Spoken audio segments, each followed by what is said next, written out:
This video is sponsored by Filmora 10. Hey guys, so please forget everything you thought you knew about German food because today I'm gonna show you a legendary dish that I guarantee everyone who grew up in Germany knows very well and probably grew up eating. Are you ready? First, you take a piece of toasted white sandwich bread. You top it with a slice of cooked ham, a canned pineapple ring, a slice of cheese, usually processed cheese. I know, please bear with me, we're gonna get to the good stuff. This goes into the oven until the cheese has melted, and then traditionally the whole affair is topped with a candied cocktail cherry. Et voila, this is called Toast Hawaii, a nationwide classic. If you're not from Germany, you probably have a lot of questions right now, but you know, the truth is,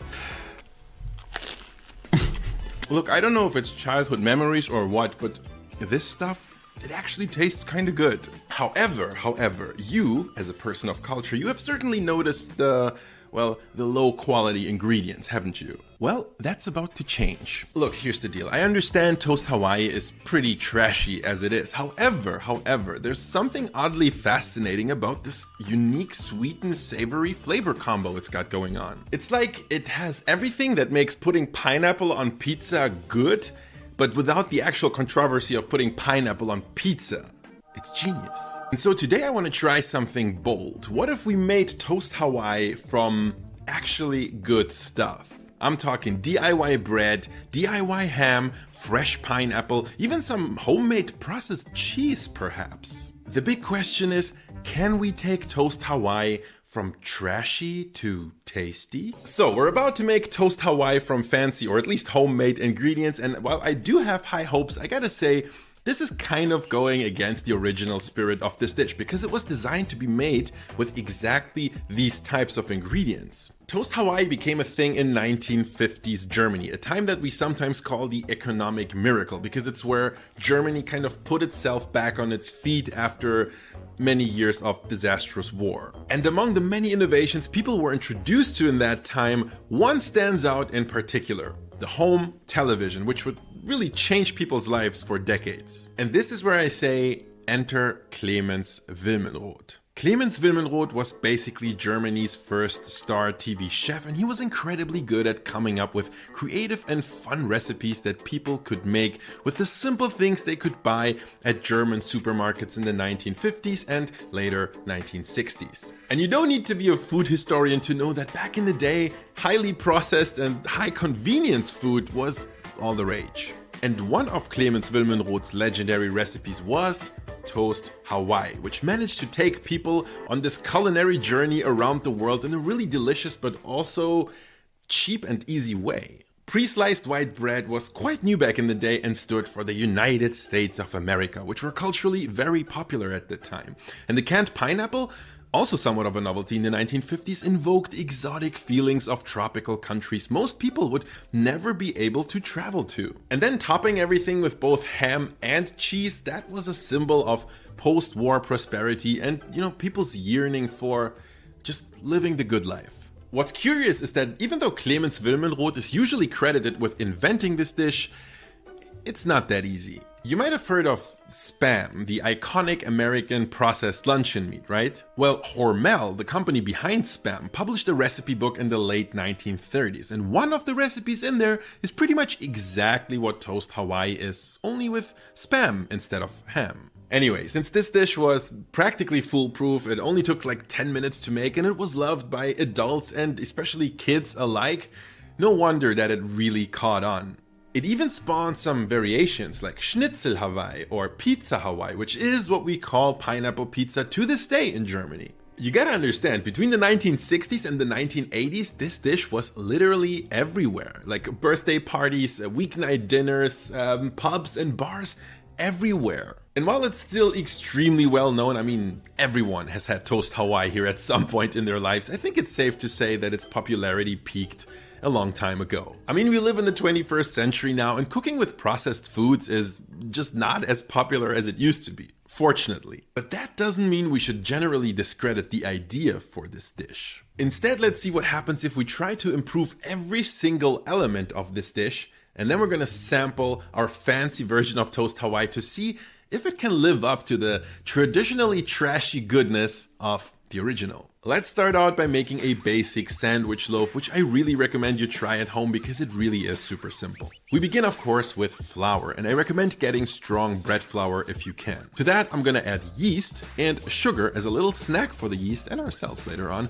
and then season with salt. Give everything a quick mix, which you can do by hand, but I decided to go the convenient route and use a food processor with a dough hook attachment. Now slowly drizzle in some milk, which is a bit richer than water, and knead for a few minutes until the dough comes together nicely before adding a pretty generous amount of butter, which is gonna make our bread nice and soft. Once smooth, shape the dough into a ball and let that rest in a slightly greased bowl until doubled in size, usually around 90 minutes. Now punch it down and roughly shape into a rectangle, which you can then roll up, carefully tightening it with your fingertips. When you're about 2/3 of the way, you can fold the floppy sides in and then finish rolling for a prettier look. Now get a rectangular loaf pan, something like this, and carefully place your dough baby into its cradle. Cover that so it doesn't dry out and let this rise another time until puffy and doubled in size again. This bread you don't need to score, you don't need to brush it with anything, just bake in a preheated oven at 200 Celsius for a good half hour or until nice and deeply golden brown on the surface. Check this out, you guys. It looks almost too good to be true, almost like an emoji of bread. And the best part is, once it's cooled down, it gets really fluffy, soft, and tender. You can eat this any way you like, but for our toast Hawaii, I'm gonna cut it into slightly thicker slices to get more of that good. But don't worry, anything I do here you can totally do by hand or with a good old knife. Now let's talk about ham. It's one of these recipes that is simpler than you think, it just takes some time. We're gonna start out by making a brine. I'm gonna use half curing salt, also known as pink salt, even though it's not pink, and half smoking salt. Balance that out with a bit of sugar, and then we can add a typical German spice mix for ham. That's bay leaves, star anise, fennel seeds, caraway seeds, juniper berries, coriander seeds, black peppercorns, and a bit of garlic powder. Top everything up with water, and don't forget you'll always find the exact amounts in the video description below.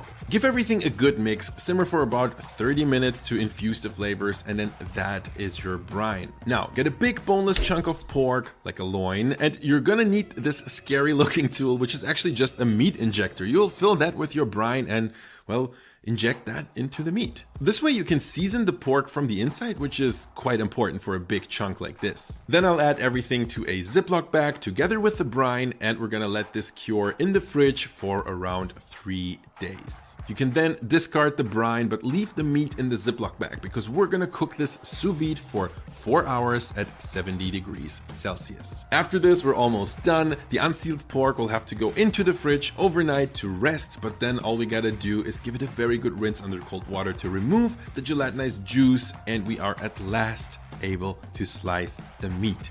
It really works best if you have nice and thin slices, so yes, a slicer is really helpful, but by no means required. So ham, sorted, but what about cheese? Can you even make processed cheese at home? And if yes, should you? I know it sounds very scary and unhealthy, but if you actually go through the process, no pun intended, you'll actually see it's not that bad. The key to making processed cheese is a substance called sodium citrate, which is just a type of salt. You can buy it online, but you can also make it at home with supermarket ingredients. For that, you want to dissolve citric acid powder in a little bit of water, to which we're then gonna add good old baking soda. It's gonna start foaming and fizzing like crazy, which is completely normal. Keep stirring the mixture until the fizzing stops, which can take a while, like 10 minutes or even more. But once we're there, simply put it on a low flame and carefully simmer until all the water evaporates and you're left with this weird dry residue. Now I thought it would be a smart idea to use a non-stick pan for this, but yeah, it was not. Because you might need to do a bit of scrubbing, so I just ruined my pan instead. But hey, I got what I wanted, which is this crystalline powder that I'm just gonna pulverize in a mortar.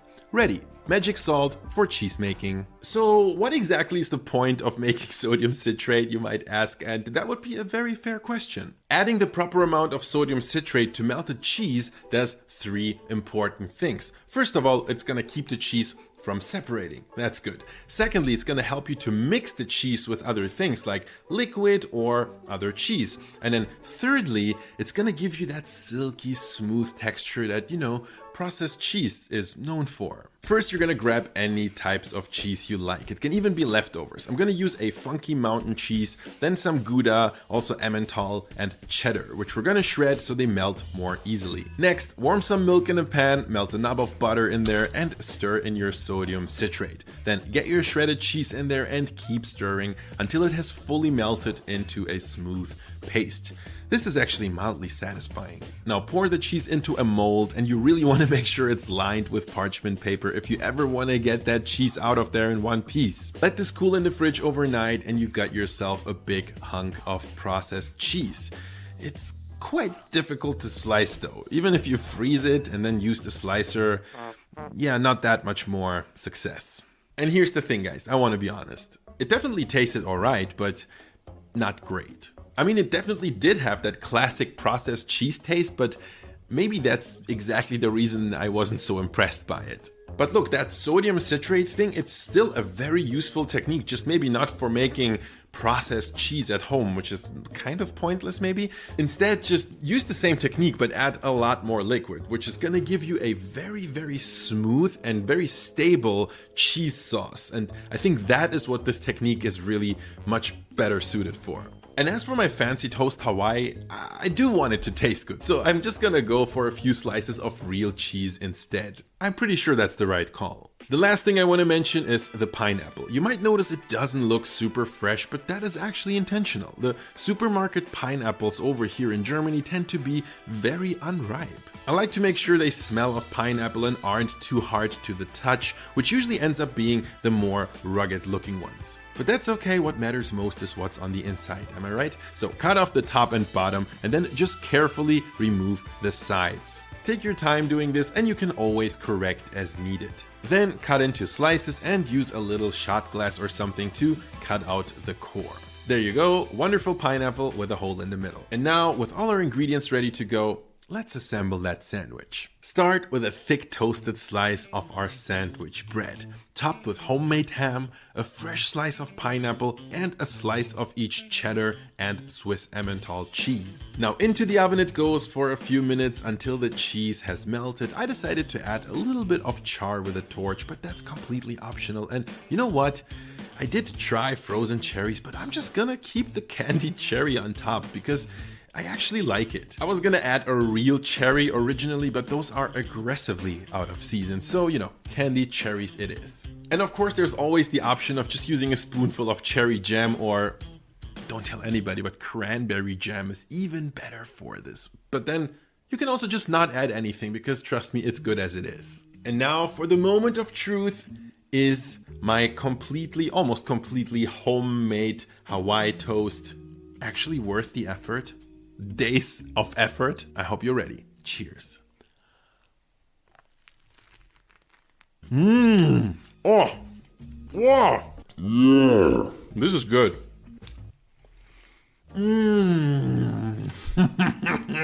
Literally every single element of this is better. I love having a thick slice of bread for this because it allows you to add more cheese, a thicker slice of pineapple, you know, the good stuff, but then the thick bread still kind of holds everything together. And if it's fresh bread, fresh homemade bread, like what we have here, it's totally delicious. The ham itself, I mean, I think I could have added a bit more, but it tastes so much better than the store-bought one. It's like worlds apart.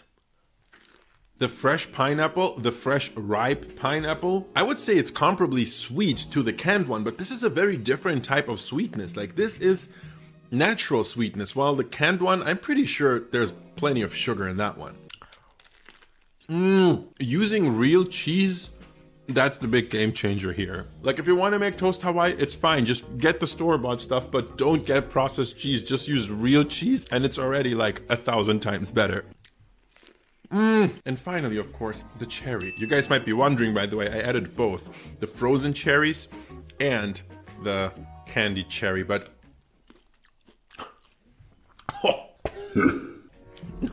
nothing comes close to the candied cherry. It's so delicious in its own very weird way.